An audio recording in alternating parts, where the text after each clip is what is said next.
Hakuna Matata.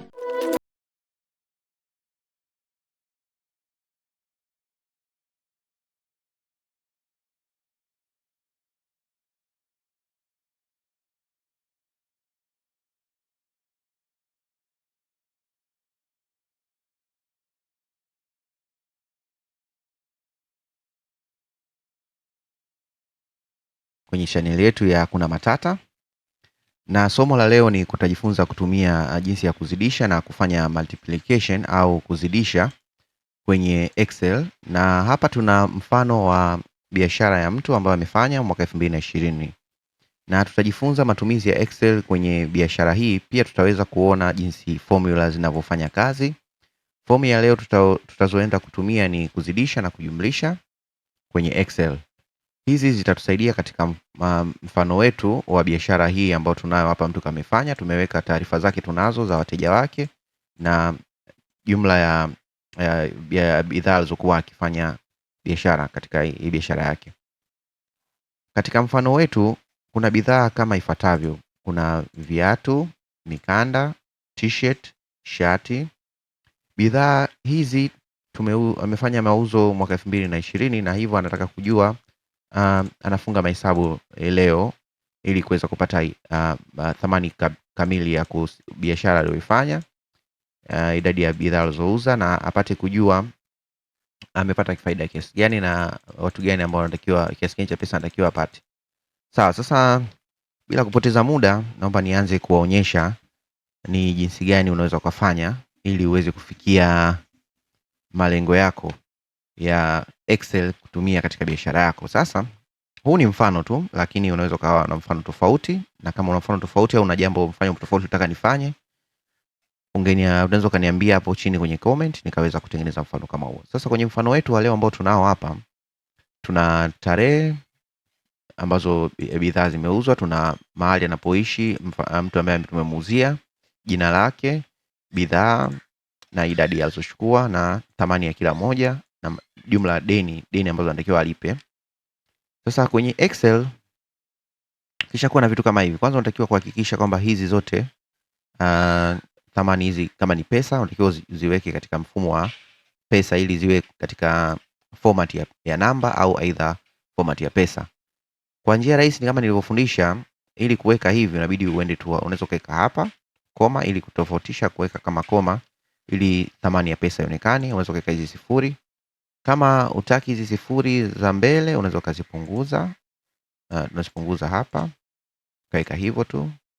Kwa hiyo tukitaka kupunguza zote, kwanza tuna undo. Kupunguza zote tutazi highlight zote kama tulivyofanya mara kwanza. Nilishaelekeza unapunguza hapa. Pap, unapunguza. Sasa hivi tutaki point hizo kwa sababu hizi ni hela za Kitanzania, shilingi. Na ukitaka ziwe shilingi kabisa ziandike T shilling, unaweza ka highlight. Utaingia hapa format, cell, utaenda kwenye currency hapa, utachagua T shilling. Na hapa zipo hapa, ngoja dakika moja. T shilling hii hapo, T shilling. Unaweka T shilling kama hivyo, unaweka na zenyewe zimeshaandika ni T shilling. Unataka iandike shilingi, kiasi cha shilingi hapo imeshaandika T shilling. Sawa, sasa ila mimi sitaki ziandike T shilling kwa sababu itakuwa siwezi kuona vizuri. Taika baadaye nikishamaliza kufanya mahesabu. Kwa hiyo tuta undo. Na hivyo ndivyo unatakiwa uhakikishe kwanza namba zako ziko sawa. Na hizi kwa sababu ni idadi zinatakiwa ziwe namba tu. Kwa hiyo nitazi highlight kuhakikisha ziwe namba. Nitazi highlight, nitakuja format cell. Nitahakikisha kwanza ziwe namba, na sitaki ziwe na viwango vya decimal, sitaki. Natoa viwango vya decimal hapa. Nitaweka tu namba za kawaida hapa kama unavyoona nimeweka mimi. Sawa, sasa baada ya kuweka data zetu katika mfumo ambao tunaweza sasa kufanyia mahesabu, tunachukua sasa hapa ndo tunataka kupata jibu, jumla anadaiwa kiasi gani. Huyu tarehe 1 mwezi wa 6 mwaka 2020 anaishi Kariakoo, Johnson. Amechukua viatu 95, kiatu kimoja ni shilingi 5500. Tunataka kujua shilingi ngapi anatakiwa alipe na viatu 95 akachukua. Kwa hiyo hii mara hii ndio tunapata jibu la hapa, si ndio? Kwa hiyo ukichukua hii zidisha hii unapata jibu. Sasa kwenye Excel ili kufanya formula yote ni lazima uweke sawa sawa. Utachukua sawa sawa kiasi hicho. Kwenye keyboard yako utabonyeza hii alama ya nyota, maana yake ni kuzidisha. utaweka 95 hapo, utabonyeza, utaweka. Unaona, kwa natakiwa alipe kiasi hiko cha pesa. Lakini kuna njia nyingine unaweza ukafanya, naonyesha tena. Undo. Unaweza ukachukua sawa sawa. Kuweka sawa sawa ni lazima kwenye Excel, ili manaki kuweka sawa sawa manaki ni kwamba nataka niweke formula. Yaani sawa sawa ni kama vile kuita formula. Kwa hiyo tukiweka sawa sawa tutabonyeza amount ni yale yale, au ukaamua kuandika tu labda 5500, ukaweka tena nyota, ukaandika mwenyewe hapa 95. Haina shida, utapata jibu lile lile bado. Na kwa hiyo kwa sababu sisi tunataka kufanya kiurahisi zaidi na tuna taarifa nyingi zipo kidogo na tutaki ku type, tutaweka tu hivi, tutabonyeza hapa, tutaandika alama ya nyota, maana yake ni kuzidisha. Tutaweka hiyo tunataka kuzidisha nayo, alafu utabonyeza enter. Ukibonyeza enter kwenye keyboard yako, tayari unapata jibu ni hilo. Sasa tunataka kupata madeni yote haya, yote mpaka chini. Mpaka hapa tupate madeni yote haya. Je, swali, tutaweza tufanye moja moja au kuna njia ambayo tunaweza tukapata majibu ya hizi za chini zote?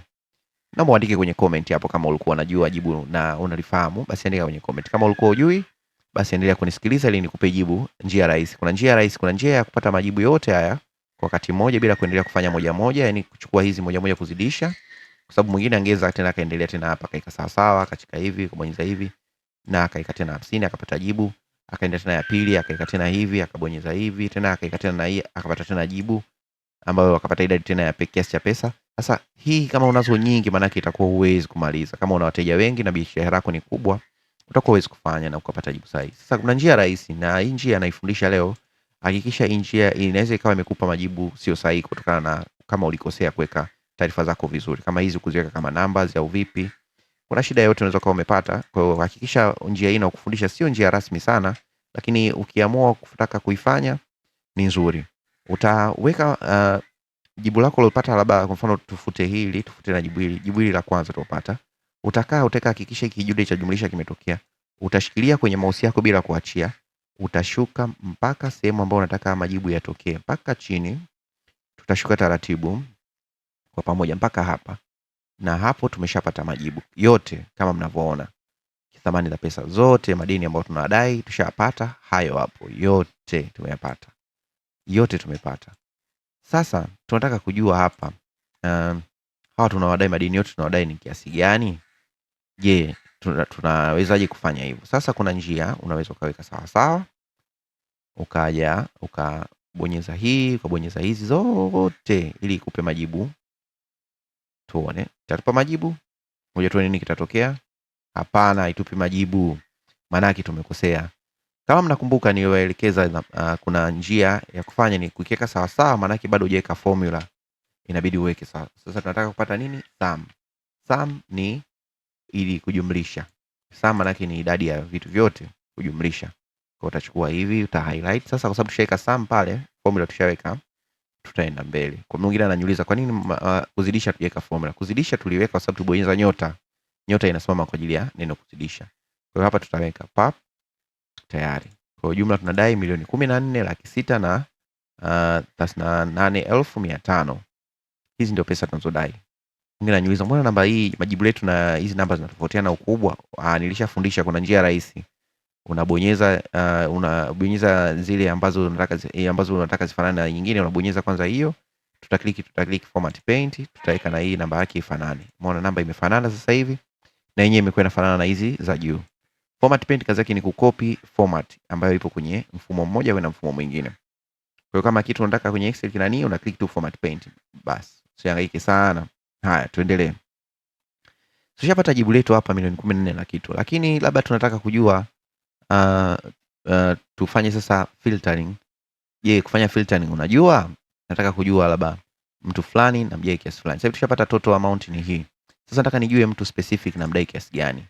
Labda mwenye namuuzia viatu namdai kiasi gani. Sasa viatu labda ni kiasi gani? Hapa tupate idadi ya vitu vyote ambavyo tunadai. Sasa kuna kitu kinaitwa subtotal. Hii ni total.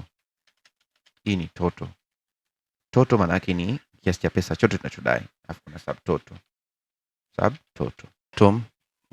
Ili tuweke subtotal ili kuweza kujua sasa idadi za labda tumeuza viatu kiasi gani na tunadai kiasi gani. Tupate madeni ya t-shirt, madeni ya hii. Sasa hapa tumepata madeni ya jumla tunadai, vitu wateja wote tunawadai. Lakini hatujui t-shirt tunadai shilingi ngapi, hatujui shilingi ngapi kwa sababu hapa hatujapata. Ila subtotal itatusaidia kupata majibu kwamba tunadai t-shirt shilingi ngapi, tunadai viatu shilingi ngapi, na tunadai mikanda kiasi gani cha pesa tunadai kwa wateja wetu wote, na wateja gani ambao tunawadai. Subtotal itatusaidia na filtering. Na kuelekeza hapa, naomba unisikize vizuri. Utaweka sawa sawa, utaweka subtotal, utaandika, utaweka mabano, sawa. Utachagua hapo kwa sababu tunataka kupata sum, uta click sum, ambayo sum itakuwa ni namba 9, yenyewe nakwambia hapo kote itakuwa namba 9. Kwa hiyo unaweza kaandika namba 9 afu ukaweka, lazima uweke mkato. Alafu kwenye mkato sasa ukishaweka, inabidi sasa uje juu highlight hizi namba zako zote, hizi ambazo idadi zako zote unataka kupata idadi. Na hakikisha usiweke ile toto yako mwisho paka kwenye hapa, ila toto usiweke. Ukibonyeza enter utapata jibu lile lile kama lile la toto. Sum hapa, hii kwani maana nyingine ni sum, maana yake ni idadi. Sum total, hii ni sum. Lakini hii ni subtotal. Subtotal tunapata jibu lile lile, lakini nitakwambia kwa nini tunapata jibu lile lile. Kwa sababu hapa sasa hivi hatujafanya filtering. Hapa sasa hivi tuko kwenye idadi ya zote, kwa hiyo lazima itupe jibu lile. Sasa twende tufanye filtering. Nafikiri kila mtu kaelewa jinsi gani ya kufanya subtotal. Naweza nikarudia tena hapa chini. Nitarudia, utafanya tuandike subtotal. Sawa, ambayo hii itatusaidia kupata majibu ya viatu vingapi tumeuza na viatu vingapi ambavyo hatujauza na vitu gani ambavyo tunawadai. Sasa tunaweka hapa tena, naanza tena. Utaandika unaweza kaandika hapa, itatokea yenyewe subtotal, uta click, utaandika namba 9 kama unataka kuwa tayari wewe ni expert. Unataka kuwa wewe ni mtaalamu tayari, unaandika 9 kwa sababu unajua 9 ni sum. Hii hapa utaweka mkato, highlight haya maneno yako yote, au kwa mwingine anajua kabisa kwamba mimi niko kwenye cell namba ngapi. Hii ni G, ni 4G mpaka ngoja niangalie mpaka 46G. Kwa hiyo ngoja nikuonyeshe na mimi, ngoja nifanye kitaalamu. Kwa wale wataalamu wanaotaka sasa utaalamu uonekane mtaalamu zaidi, utaandika subtotal. Sorry, nimebonyeza enter baada sijamaliza. Utaandika sawa sawa na subtotal. Kwa wale ambao ma expert wa Excel wanajijua wenyewe, unaweka hivyo 9, utaweka hivyo sababu inajua tayari pale ni sum. Hapa kama ni expert tumesema pale ni 4, andika tu unaweza type kwa kuangalia hapa 46 na hapo kwenye G, kwa hiyo ni G 46 na G4. Utaweka enter, itakuja jibu lile lile. Kwa hiyo hapo nadhani tumeelewana. Kwa hiyo hivyo ni jinsi unavyotafuta subtotal. Kwa hiyo subtotal yetu tushapata hapa. Sasa tuendelee kuona tutawezaje kupata idadi ya vitu tunavyodai. Nilifundisha jamani filtering. Kama mtu ambaye hajui, angalia kuna video iko juu hapa inakuonyesha jinsi ya kufanya filtering na kufanya sorting. Sasa basi sisi tuende tuka highlight hapa. Tushafundishwa filtering, tunaingia sort hapa, filtering, tutaingia filter. Vitatokea hivi vidude vya kubonyeza hivi. Sasa hivi vitatusaidiaje? Unakuja unabonyeza hapa kwenye bidhaa. Nataka kujua bidhaa gani. Mikanda tunadai shilingi ngapi? Umeona subtotal imebadilika na total imeondoka. Subtotal hii hapa.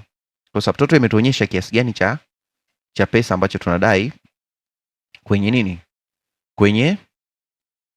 Kwenye mikanda. Watu wa mikanda, kwa mikanda tunadai milioni 2 na kitu, na wateja tunawadai milioni. Mikanda ni hawa hapa na wanaishi Kariakoo, mwingine na huyu Jonas Kivile, Jardine na Johnson na Morgan. Hawa tunawadai na huyu amechukua idadi kiasi fulani na tunapata hivyo. Kwa hiyo nikitaka kujua labda shati, nabonyeza natoa mikanda, naweka shati. Nabonyeza hapo. Umeona shati na wadai kiasi gani? Nadai kiasi hiko milioni 2,641,000. Nakuja hapa naangalia viatu nadai kiasi gani, unaona nadai viatu hiyo hapo na nadai milioni 3. Kwa hiyo unajua yote. Na nitaka kurudi kama kawaida, uta highlight, nitatoa filter hapa, nitarudi kwa wateja wote, kwa nitaona thamani ya pesa zote ninazodai ni kiasi hiki. Nadhani mpaka sasa hivi hapo kila mtu ameelewa jinsi ya kutumia subtotal na kufanya total, na ameelewa kufanya multiplication na addition au kujumlisha na kuzidisha na kuweza kupata. Kwa leo nadhani tumewafundisha kitu hiki na inaweza kuwasaidia watu wengi kwenye biashara zao. Na hivi ndivyo matumizi ya subtotal na total kwenye Excel. Karibuni sana, na kama kuna swali lolote naomba uache kwenye comment, nitakujibu. Na kama kuna shida yoyote nyingine tofauti na hii hapa nilofundisha, unaweza kuweka kwenye comment pia, nitaweza kukujibu. Karibuni sana na nawatakia siku njema. Asanteni, na usisahau kusubscribe kwenye channel yangu Hakuna Matata Tech. Naendelea kutoa video nyingi na nitawafundisha vitu vingi. Karibuni sana.